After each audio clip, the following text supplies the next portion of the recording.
Well, hello there. This is the most random setting for a video ever. I am sitting in a San Francisco guest house. I just had to record this video talking about The Last of Us episode 5.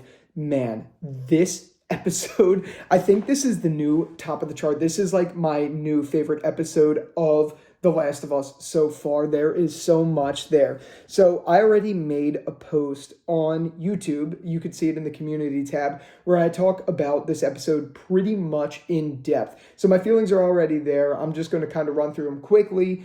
So this was the episode all about Henry and Sam, and it was just done so well. Like, I seriously can't believe how well this was done. It was like kind of a deviation from the game, but in good ways. So we have obviously the main thing that happens in this video will absolutely contain spoilers. I'm going to try not to cut it because I don't really have my laptop here to edit. But so it starts off with, yeah, there's a bit of a deviation in terms of the actual flow of what happens between Sam and Henry. But what we get is just done so well. Just everything from start to finish. The first thing that I do want to mention is the fact that this episode kind of starts where you're seeing a flashback, sort of, and it slowly merges its way into current time. And I think that was just done and handled so freaking well. I loved that they did it that way, and it just perfectly sunk up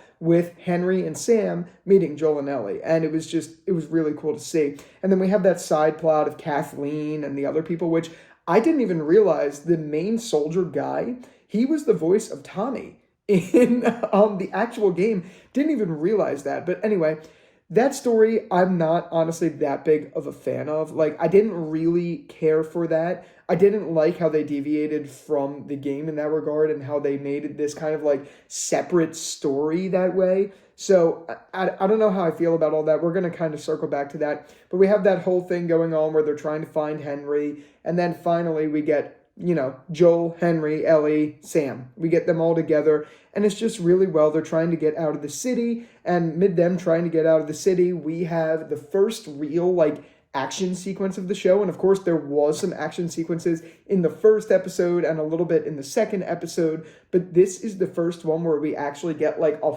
full-on action sequence. And it was just done so well. First off, the first thing I want to say is this scene with the sniper, where the sniper is in the window and the four of them are trying to get into the house to leave the city.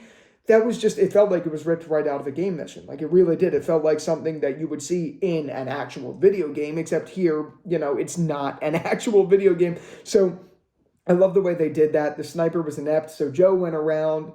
Joel went around. He ended up, trying to reason with the man, but the man didn't listen, so he shot him and all that stuff. But that was just really great. And then what we get after with the clickers coming out of the ground and the bloaters, it was just so terrifying. But the one thing that I talked about in my episode 4 review that I want to address here as well is I'm honestly a little disappointed by the lack of violence in this show. And that being said, and I talked about in episode 4, I talked about it in that review, there's a fine line. Too much is too much, too little is too little. I don't think this show has found its sweet spot yet. I don't think they're showing enough, and it's to the point where it's noticeable and it bothers me. So I'm not a fan of that, to be completely honest with you. But I still like what they do because even when they don't show, what they give you tells such a great story anyway that it doesn't really matter. So a prime example of that is after we see the bloater, yes, we do see him take off the guy's head, which is crazy, but you see it just off screen enough to where it's blurry, so you're like, oh, that's gross. That's fine. I don't mind that. But where I do have a problem is this lady Kathleen, who we have been following since last episode that we're meant to hate, which, by the way, I really think her story was pointless. I feel like there was other ways they could have told that story without giving too much of background on Kathleen. There was no need for that. I didn't like that direction, but I still love the episodes. I liked the choices they made. I just kind of wish they didn't lean into that too much. But anyway, prime example of what I'm talking about with the lack of violence is Kathleen's death.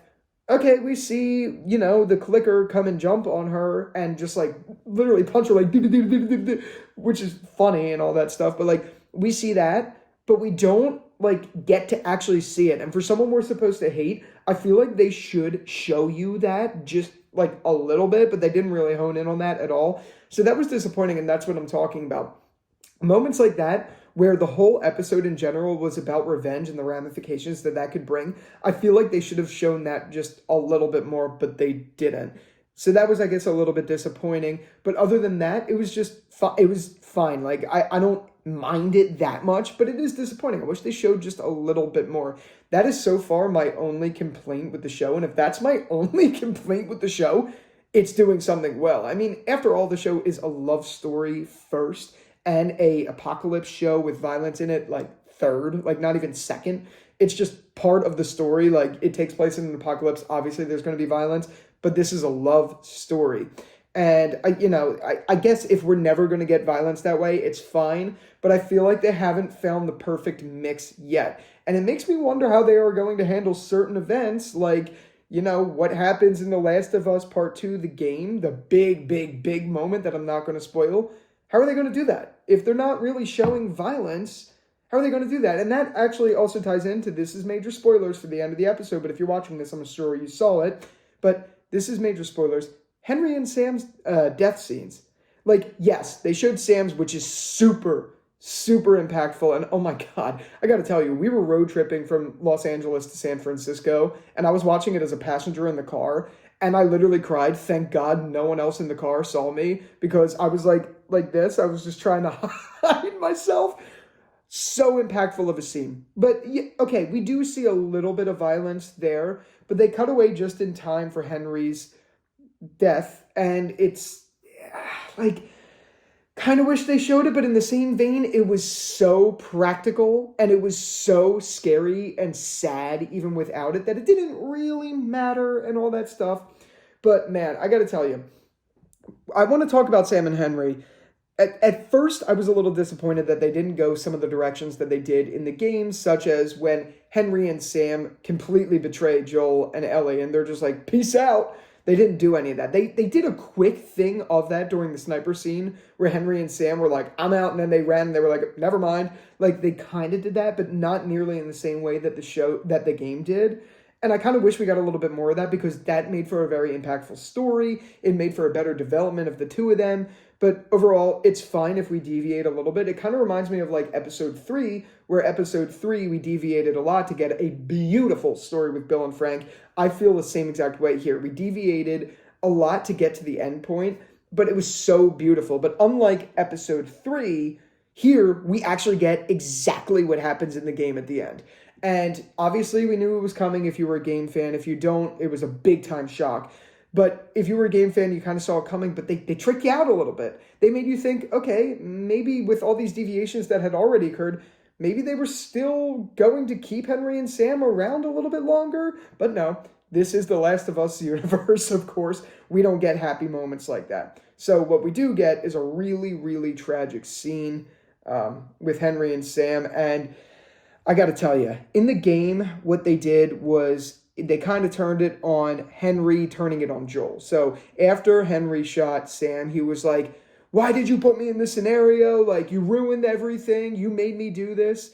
But here, you just get this insanely well-acted scene from the actor's name, who I can't remember off the top of my head. I have it in the community tab in my post. But you get this amazing just shot of Henry looking at Joel with the most widened eyes, just his face tells the full story. You don't need to learn any dialogue. There's no words said, and it's told so beautiful. And that is a prime example of visual storytelling, but really that's attributed to the actors. Everyone in this episode just did such a fantastic job. Whether it was the guest stars of Henry and Sam, which I liked that Sam was deaf, and I think the actor himself was deaf. I liked that deviation. It wasn't like Connie in The Walking Dead, where I didn't really like that, to be honest with you. I know people love Connie, but I didn't really like Connie. Anyway, it wasn't like that, but the performances from the guest actors, from Henry and Sam, and then to the main cast, with Ellie and Joel, so Bella Ramsey and Pedro Pascal, my God, everyone was firing on all cylinders here. But the highlights to me was Henry when after he shot Sam, saying, "What have I done?" And then looking at Joel with those wide eyes. It brought tears to my eyes. Like, thinking about it brings tears to my eyes. It's the most sad thing ever.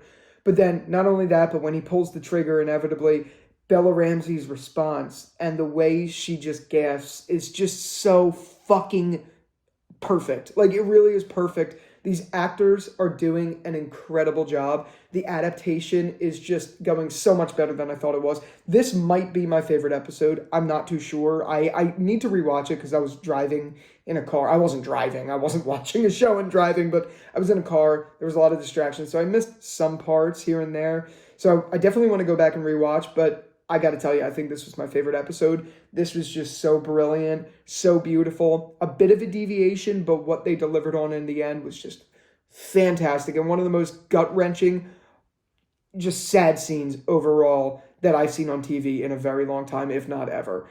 And yeah, that's it. This episode was absolutely fantastic. We haven't had one bad episode yet. We really haven't.